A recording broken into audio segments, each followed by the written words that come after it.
All right, guys, warm-up question. Let's go ahead and talk about this. Again, hopefully you've already answered it in My Open Math. Whenever you do answer questions in My Open Math, please make sure that you click the Submit button. That's the way that it actually gets turned in. Otherwise, it's not going to score your responses. That was true for the homework assignment the other day as well. Hopefully you figured that out.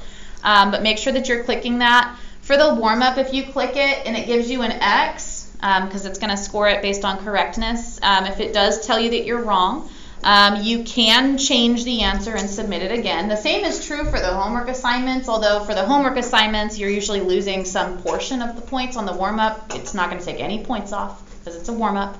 Okay, so if you miss it, please fix it though, because I do put in a warm-up grade, and I don't want you to have a bad grade because you forgot to go back and change it after we went over it, or to fix it if you got it wrong. Did you have a question? I thought I saw a hand. Okay. All right. So the first of all, we're looking at a graph. We're answering two questions. A few things about graphs, and we kind of talked about this already because you had to draw a graph the other day, is that you need to make sure that you read the title of the graph and make sure you read the axes, not just the numbers but also the labels. This particular graph says percentage of the population that has died after years since birth. Okay, and that's what the y-axis says as well, percentage of the population that has died. Okay, number one says approximately what percentage of the human population lives to at least 80 years of age. And so we're going to read this graph and see what it shows us happens at 80 years of age. And so if we trace this up at 80, I'm going to do my best to trace it straight. Okay, we're about here, which looks like it's about at 60. Is that my answer? No. No, because that's not 60% that are alive. That's 60% that have died, because that's what the axis says. Okay, it's kind of morbid. But what does that mean our answer is? 40, about. If you put like 42 or 41 or 39, it's going to count it right. I think it gave you about a 10% error because it's not exactly, perfect. It's a little bit hard to read the graph since there's no grid lines. But somewhere around 40, okay, is what you should have put. And if you put that, it should have a little check mark, okay, is the first one. The second question says, what age range shows the greatest increase in percentage of deaths? Okay, an increase in percentage of deaths on this graph is going to be any line with a positive slope, which unfortunately is most of the graph. Okay, with the exception of once you make it out of like toddlerhood. There's a little bit of a drop there because there are obviously deaths for infants or babies, like sudden infant death syndrome, and people that are born. I know it's also morbid, but stuff like that would cause a spike at the beginning, but then it'll drop. Okay, but if you look at the rest of the graph, there's not very many deaths between the ages of about 5 and 40.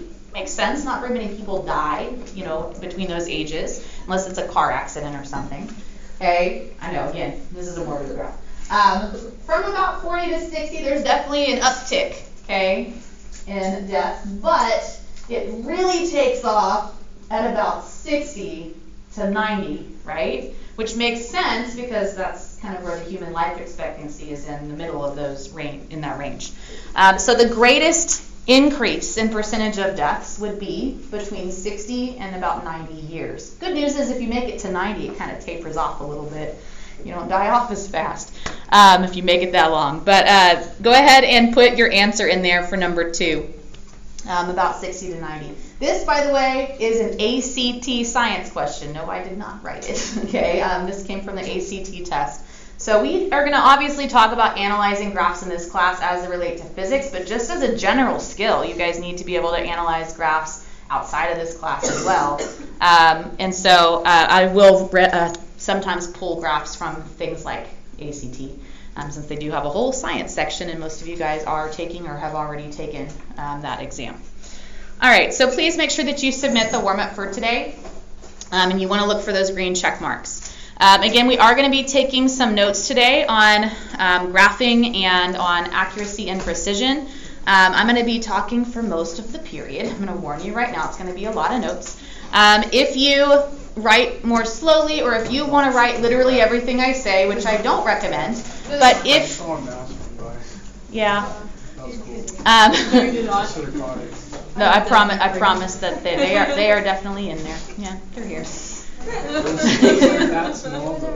Yeah.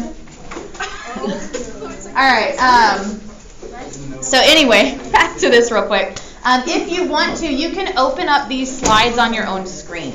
You don't have to, but if you're like, I know myself and I know that I want to write down everything and she's going to go too fast, open it up on your own screen. In Schoology, I'll show you where it is. I think I already showed it to you, but I'm going to remind you. If you're in the Schoology course, let me go back to the main page. Inside of the Unit 1 folder, there is a black folder that says Notes and Video Lectures, and inside this folder, the very first thing is my slideshow that I was just showing you. The next two things are videos from yesterday and the day before. So if you were absent and you want to see what you missed, you can watch the video. Same thing for anybody absent today. They can watch this on their own later. But it'll be added to this folder later on. But if you click the Unit 1 slides, it's going to show you in the window my slideshow. Or you can click this link to open it in a new window, or I think there's a full screen option right there. But each of these is hyperlinked. So today is the 25th. So rather than just clicking through the slides, you can just click on the 25th, and it'll take you to the warm-up for today, and then you can arrow past that. But that is where you will find my notes. If you want to follow along with me, I am currently on slide 34. That's where our warm-up is. You can get to it that way, or you can just type or click on the date. You do have a homework assignment. However, this assignment is not actually due tonight. It's due tomorrow night. So you can start it tonight, or you can even start it today during class. It's in My Open Math. It has, I believe, 15 questions, but that is your homework. You'll have some time in class tomorrow as well. I'm doing part of the notes that we need to answer all those questions today, and the other part tomorrow. Tomorrow's part is shorter, though. Yes, sir. Is there like a tech guy I can talk to? Because I haven't been able to log into anything online, like at home. Yeah, you'll want to fill out a Happy Fox ticket. If you can't do it on your own computer, borrow one of your neighbors and fill it out on theirs, and that way they can get you in to get your access restored. It works at school, but when I get home, and I've tried other Wi-Fi's too. Okay, well if it works right now, then fill out a ticket, and then that way they can look at it. Okay. Experimental design and variables. We have already talked about this stuff. The first part of these notes are going to be a review because you guys designed an experiment already 2 days ago, and you conducted that experiment yesterday. So I'm going to go back over some of the things related to that, and then we're going to jump into graphing and accuracy and precision.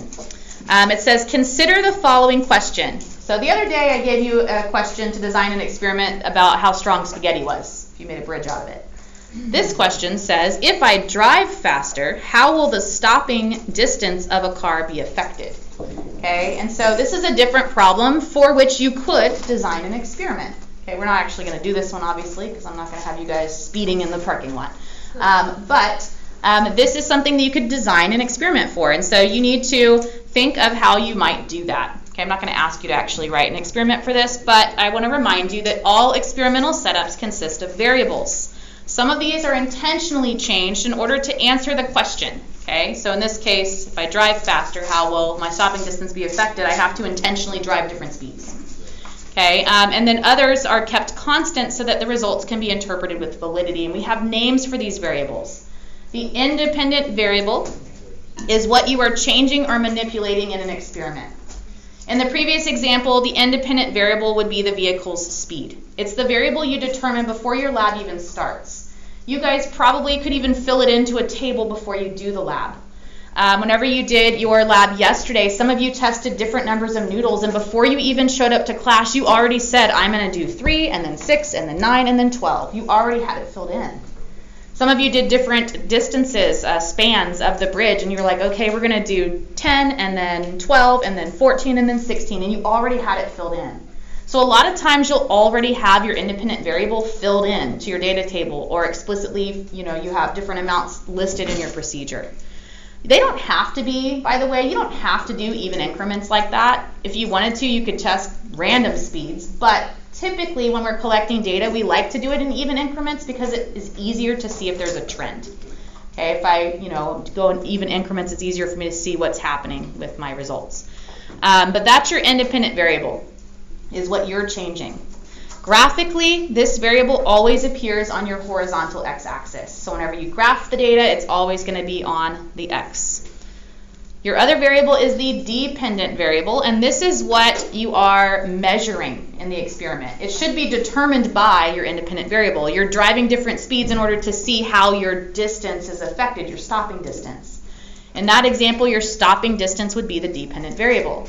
In our lab the other day for the spaghetti bridge, your dependent variable was the number of marbles because you were trying to see how the strength was affected by the different things that you changed, whether that was noodles or the length. Okay, and so you were measuring strength by adding marbles to the cup. Okay, so everybody should have had the same dependent variable the other day.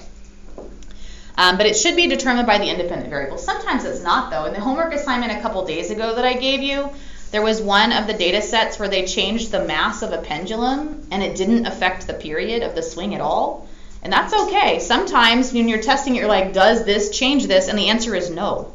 And that's okay too. So that would still have been a dependent variable because that's still what you were testing to see if it affected it. In that example, it didn't, if you recall from that homework assignment. But graphically speaking, your dependent variable is always on your vertical y-axis. So you have your independent on your horizontal, your dependent on your vertical. The other variables in an experiment are called control variables. And a control variable is just something that you keep the same so that you get valid results. If you're trying to test if how your speed affects your stopping distance, then you have to use the same car every time. You can't say, okay, I'm going to use a Prius at 20 miles per hour and a semi-truck at 30. Obviously, that's not going to be a valid data point because you have changed a second variable, and now we don't know if the stopping distance is more due to the speed or more due to the mass of that vehicle. So you'd have to keep the vehicles the same. You'd have to use the same tires. You'd have to test it on the same surface. You can't do one on the street and one on the dirt. You'd have to do it in the same weather conditions. If it's rainy, it's probably going to affect your stopping distance compared to dry ground.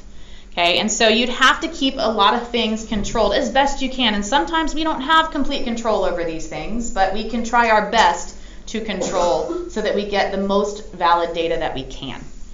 Okay, so those are different examples of control variables for this particular experiment. But it's anything that you keep the same so that you get valid results and you're only testing one independent variable. But whatever your test is, at some point you're going to collect some data, and ideally you're going to organize that data into a table like this. Okay, and so in this one I have different speeds. In this example I didn't actually do this, but 15, 30, 45, and 60 miles per hour, and I had measurements for my stopping distance. I have no idea if this data is remotely correct because I just made it up, but you'd have a table that looks something like this. And from that table, or from your table yesterday, you should be able to plot some points to look at, is there a relationship here? Because it's a little easier to see it graphically than it is in a table. If I plot this graphically, is there a relationship here? Does it look like there is? I'd say so. It looks pretty linear to me. Okay, and so whenever you do this, if you're looking for a causal relationship, you're going to want to include a best fit line as well. Don't ever connect your dots, okay? Sometimes they're perfectly straight, in which case, technically you'd be connecting them just by default. But most of the time your data is a little off, okay? And so you'll be drawing a best fit line. But if you want to have a good graph, and some of your graphs yesterday looked great, and some of you had some room for improvement. So let's make a note of what we need to have in order to have a good graph. Your axes have to be numbered by equal increments, okay? And you have to have units and labels. So in this example, my x-axis I'm numbering by tens, but I'm skipping lines to spread it out over the whole graph. Okay, my y-axis I numbered by 75, and again I skipped lines to kind of spread out my data. That's another thing you want to do is proper spacing. Don't put it in a tiny corner. Use the space that you're given. Okay, by the way, this is for some reason something students get confused about sometimes. You do not have to number your x and y axes by the same factor. I can count by 5s on one and by 75s on the other. I would not want to use the same factor here because my data would look crazy. Okay, so whatever fits your data is what you're going to want to count by. For graphs examining a causal relationship, meaning does this affect this, which is pretty much the whole point of science, okay, then you're going to include a trend line. And if your points look linear, it will be a line, but sometimes you're going to have to do a curve fit. Sometimes your data looks like a curve, okay? And so I would not ask you to do that by hand, but your calculator can do it, Okay, and there's other softwares that we can use that do that as well. But for graphs examining a causal relationship, we want to include a trend line or a curve fit that approximates the relationship between the variables if one exists. So once you have a line, now you can get an equation. And an equation can put numbers to that data. Okay, and so the first thing you're going to need with a line is a slope. Okay, so as a reminder, if you're finding slope, you are finding the change in y over the change in x. It is rise over run, okay, from your math class. Pick any 2 points on the line. It's not necessarily your data points. Like this one is not perfectly on the line, so I'm not going to pick it. So it's close though. Okay, but I'm going to pick 2 points that are on the line that are at least reasonably easy to read. 0, 0, if your best fit line goes through the origin, use that point. That makes it a lot easier. Okay, my other point I picked is here because I don't really have any that go perfectly through the intersection. That one's close though.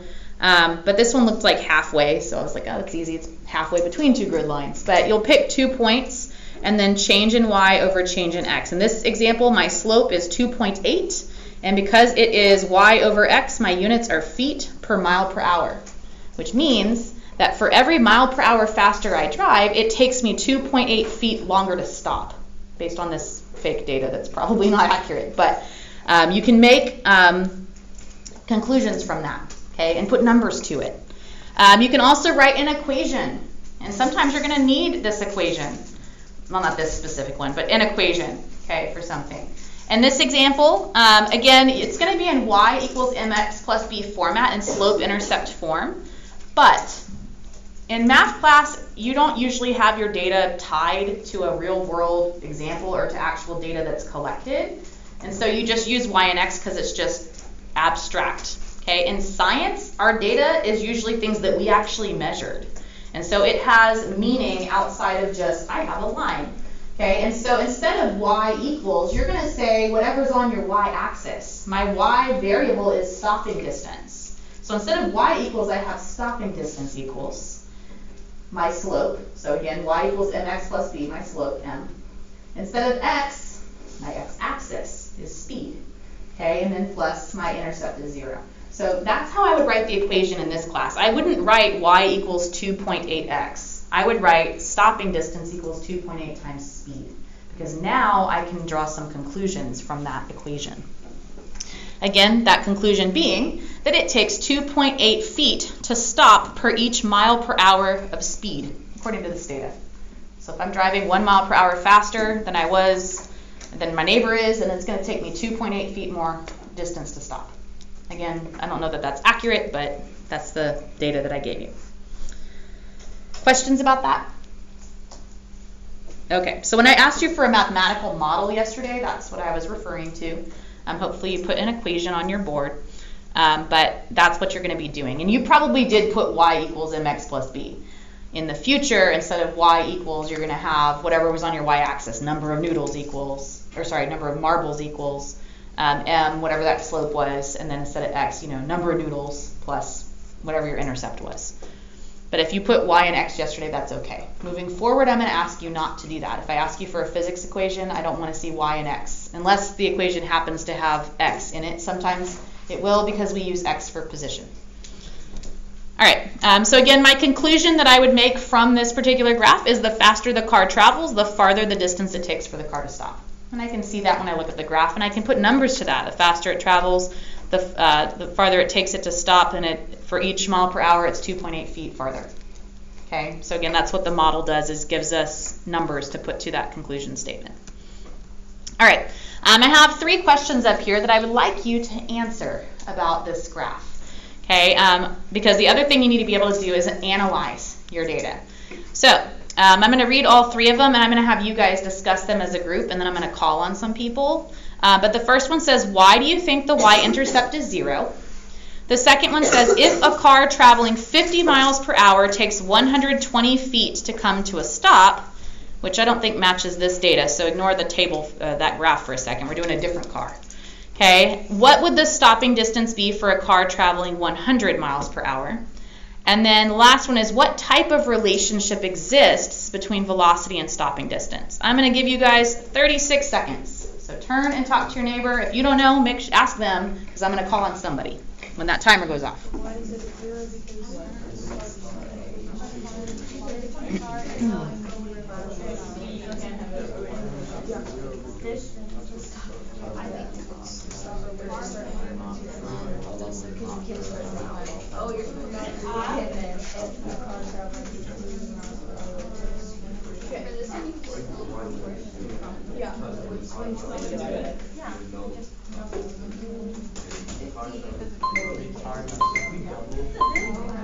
All right, hopefully you were able to, if you weren't sure, able to get some help from your neighbor in case I call on you. Let's see.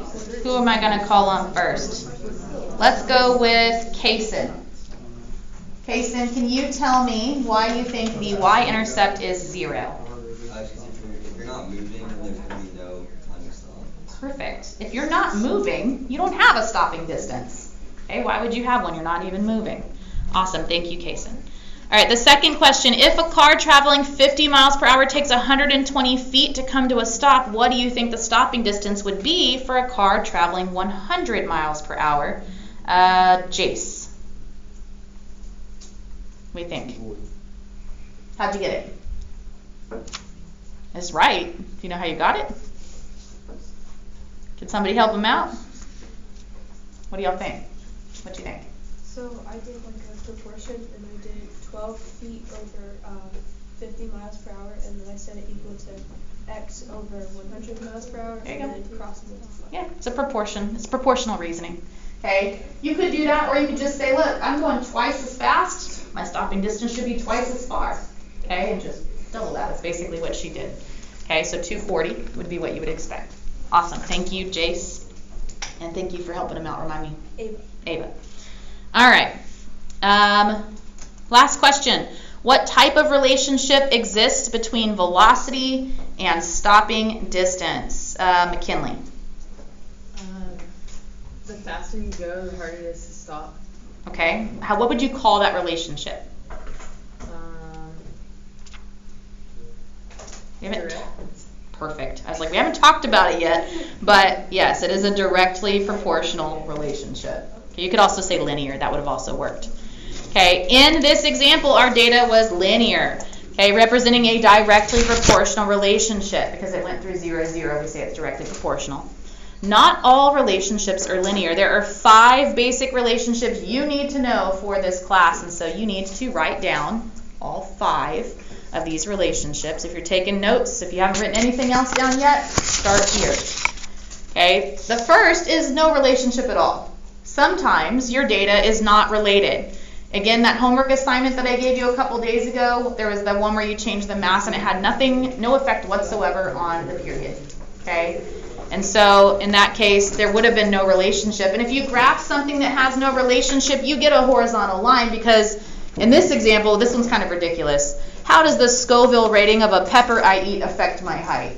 And I wouldn't expect it to. I would not expect you to eat a pepper in this room and to get taller or shorter. I would expect there to be no relationship at all. You are, no matter what the spiciness is, if I read across that x-axis, no matter how spicy it gets, my height is the same. And so I just have a horizontal line. Okay, and so for this type of graph, if you were to write an equation for a horizontal line, it will be y equals whatever that number is on that y-axis. This example, I put height equals 173 centimeters. Okay, and so again, don't use y, use in this case height, but use whatever your variable is. Okay, and then you'll set it equal to whatever that y-intercept is. If you want to write down what kind of an explanation of no relationship, you would say changes to the independent variable do not affect the dependent variable. Okay, at the very least, for these different 5 types of graphs, you're going to want that picture and that equation and, of course, the label. You don't have to write the examples down. You're welcome to.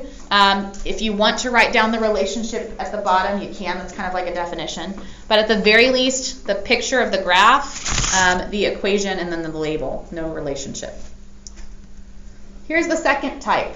Okay, again, if I'm going too fast, that's why I said you could open it on your own screen. I am currently on slide 47. The second type of relationship is a direct or linear one.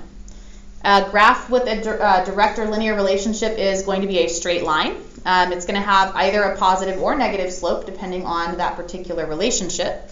but it's going to have a slope, and it's going to be a straight line. The equation of that line can be written in a y equals mx plus b format, but again, we don't want to use y and x. So let's look at this example. It says, how do the number of hours I work affect my paycheck? That's a perfect example of something with a linear relationship if you are paid hourly. Okay? If you're paid $10 an hour and you work 1 hour, you make $10. You work 2 hours, you make $20. You work 3 hours, you make $30. Okay, if you work twice as much time, you make twice as much money. That's a linear relationship.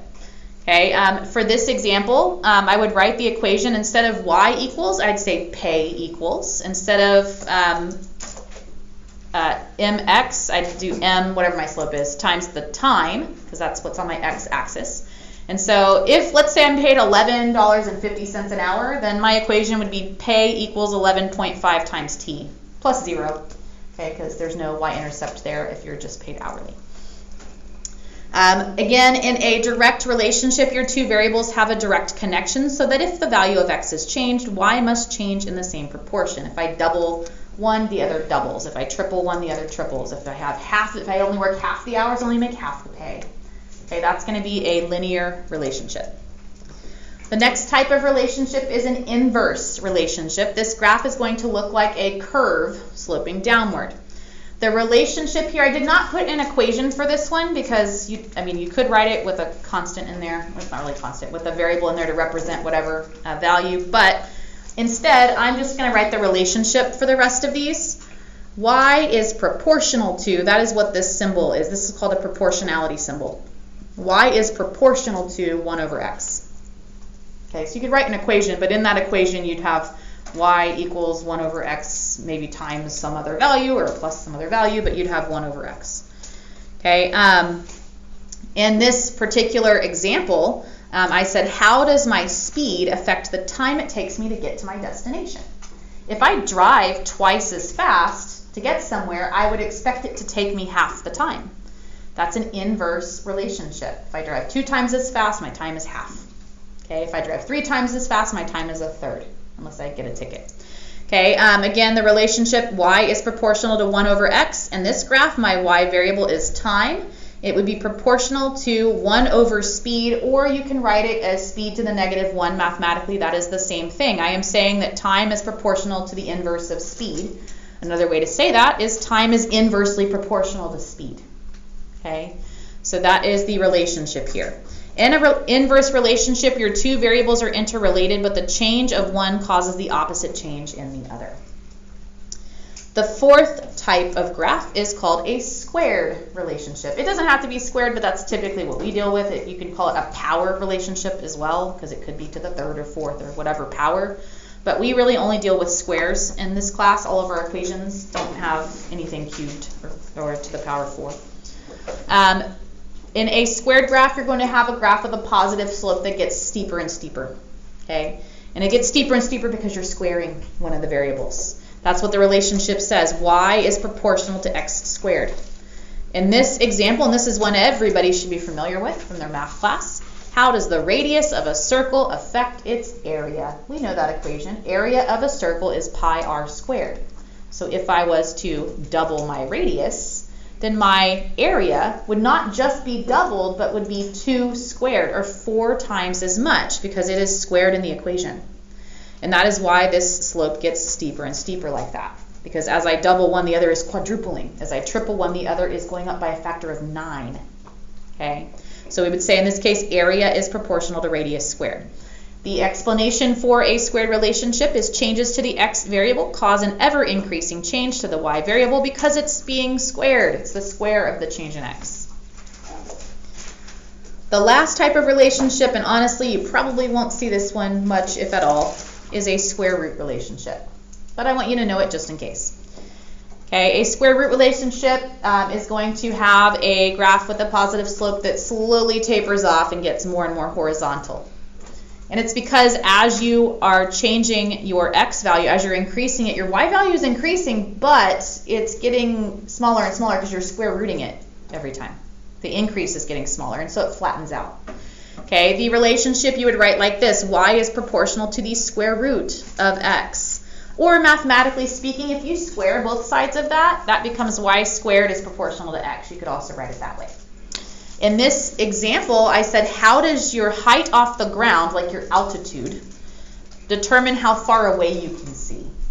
If you were to go look out the window on the 3rd floor where we are right now, you can see farther than if you were on the 1st floor. Okay? If you go even higher, you can see even farther, but at some point there's a limit to how far your eye can see. And so that's going to taper off, and you're only going to be able to see so far. It's probably not a perfect example of a square root relationship, but it's one that I thought you guys could maybe at least relate to, because the other ones are going to be physics related, so I'm going to go with something you're familiar with. Okay, so my equation, or my relationship there, says that sight is proportional to the square root of altitude. As x increases by a fixed value, y is increasing by an ever decreasing amount because it is by the square root of x. All right, so those are your 5 different types of relationships. Okay, it's really 4 and then no relationship for one of them. But those are the 5 different types of graphs that you're going to see. So you need to be able to recognize those shapes so that you can identify the relationships from the data. All right, you also need to know that so that you can answer questions like this.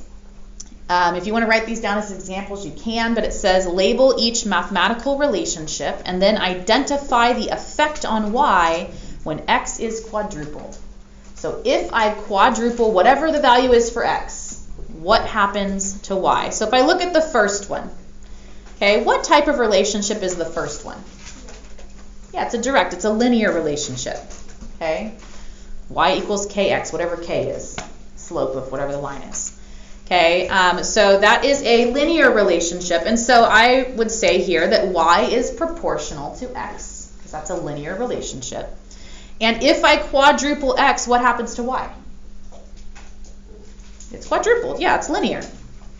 4 times y. All right, there are 3 other ones here. I would like you guys to turn and talk to your neighbor and do the same thing for the next 3, and then I'm going to call on somebody. So make sure, if you're not sure what's going on, see if your neighbor knows.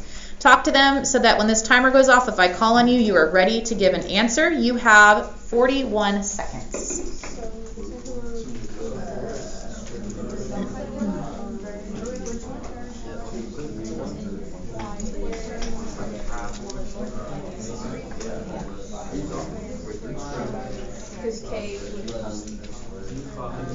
You're only looking at the y and the x. The k is just a random number.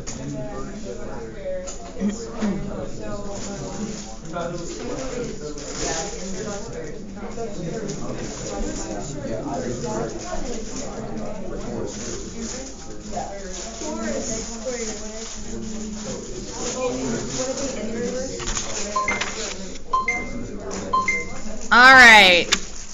Good news is, if I already called on you, I'm not going to call on you again. You're out of it. Okay, but let's see. Rhett. What about number 2? What type of relationship is that? That's an inverse. It is inverse. Perfect. That is an inverse relationship, which means that y is proportional to 1 over x. Okay, and so if I was to quadruple the value of x, Janae, can you tell me what that would do to y? If you quadruple the value of x, what happens to your y? Does it get bigger or smaller? Not sure. Do your neighbors know? Are y'all able to help her? Gets smaller. Okay. Do you know by how much? 1/4.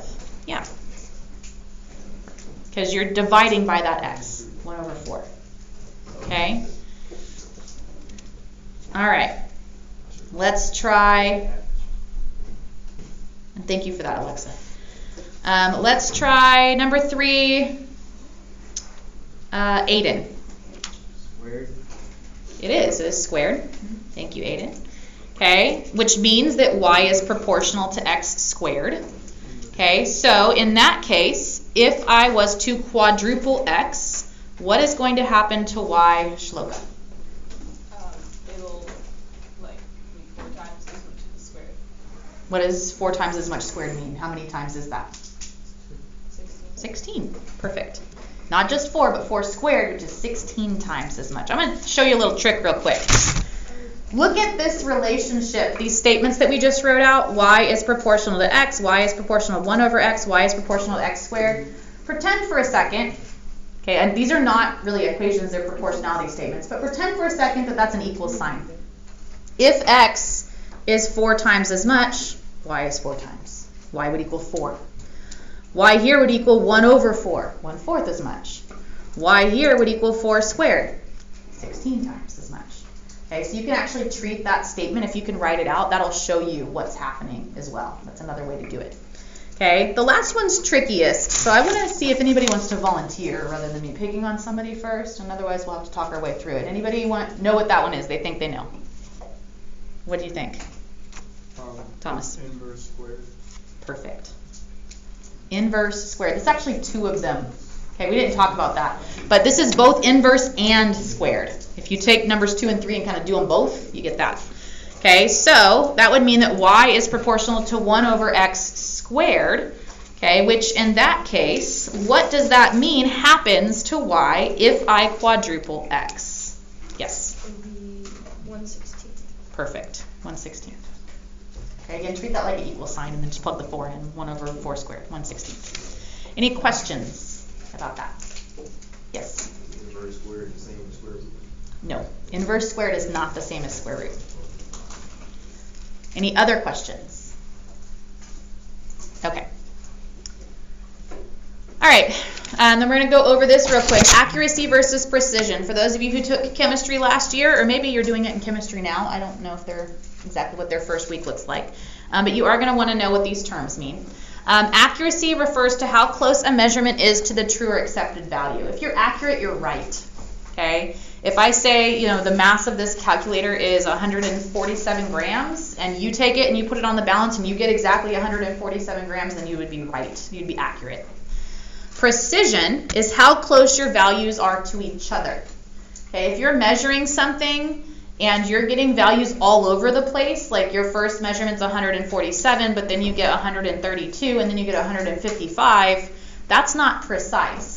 Precision would mean I measured this 3 times and I get 147, 147, 147, or maybe 147, 146, 147, but they'd be close together. Okay, if you want to put it in more layman's terms, accuracy is how right you are, and precision is how consistent you are in your measurements. Okay, it is possible to be precise without being accurate. If your balance is not calibrated correctly, okay, then your balance should always be precise, by the way. It should measure the same thing every time if you're taking the mass of the same object. But it could be not calibrated correctly. It might not be right, but they should be close together. Okay? But that would make it precise but not accurate. Hopefully it's both. You want both. It should be both accurate and precise.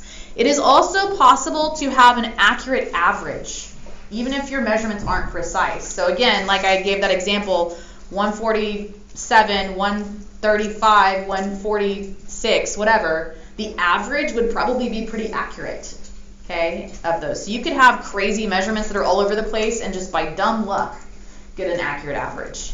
Okay, so you can have an accurate average for a data set even if you're not precise. You can have precision without accuracy, accuracy without precision. You want both.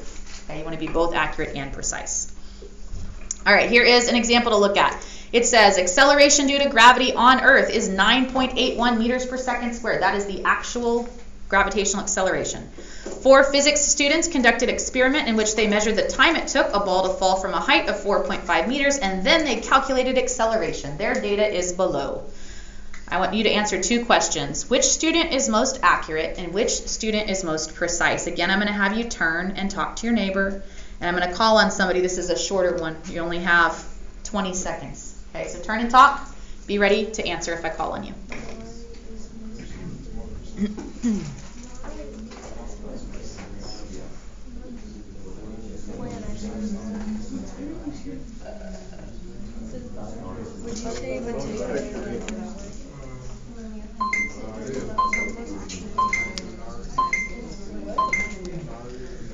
Okay. Who is most accurate? Alexander.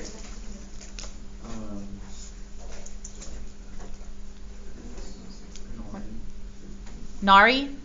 Yeah. Nari has the most accurate average, so that would be that's what you're going to want to look at here. So Nari would be the most accurate. 9.82 is really close to 9.81. Okay, so most accurate is Nari. Okay, who is the most precise? Charlotte.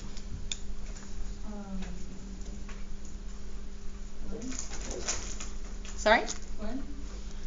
Flynn. Flynn is definitely pretty precise there. So yeah, I would say Flynn is the most precise. By the way, if you're trying to answer the question about precision, here's what I would do if I were you. Okay, if you're trying to figure out how closely clustered their measurements are, find the biggest one and the smallest one and subtract them. That gives you the range. If you look at Flynn's data, his range is only 0.02. He's only 0.02 apart. If you look at these other ones, this one is from 8.2 to 8.6 is 0.4. That's much bigger than 0.02. Okay, so look at the range. That's going to tell you how closely clustered their measurements are. And the one that's most closely clustered is Flynn. He's wrong, but at least he was consistent. Okay, yes, sir. So precision is like on their total amount of data, what they have closest? Yeah, for accuracy, I mean, you can have a single accurate measurement, like Nari, this was her most accurate measurement. Mateo was accurate right here too. But as an average, Nari's data set is the most accurate because 9.82 is closer than 9.7. Any other questions on that? Okay. All right, then what I have for you for the remainder of the period, which is not going to be much time, you guys only have a couple minutes, so I don't know that you have time to do this today, is your My Open Math assignment that is homework 104 graphing and reasoning problem set. I think it has 15 questions, but it's not actually due tonight, it's due tomorrow. We're going to do a little bit more notes tomorrow over scientific notation and unit conversions, and those are in the assignment. But the assignment also has stuff on graphing and stuff that we talked about today. So if you want to work on some of it today, you can. If you would rather wait and work on it tomorrow, you can. But the assignment will be due tomorrow night. So it is homework tonight if you choose to work on it. If you want to put it off, up to you. I would probably do at least some of it so you get an idea of what it looks like. But maybe hold off on the unit conversions and the scientific notation until we go over it tomorrow. If you have any questions, please let me know.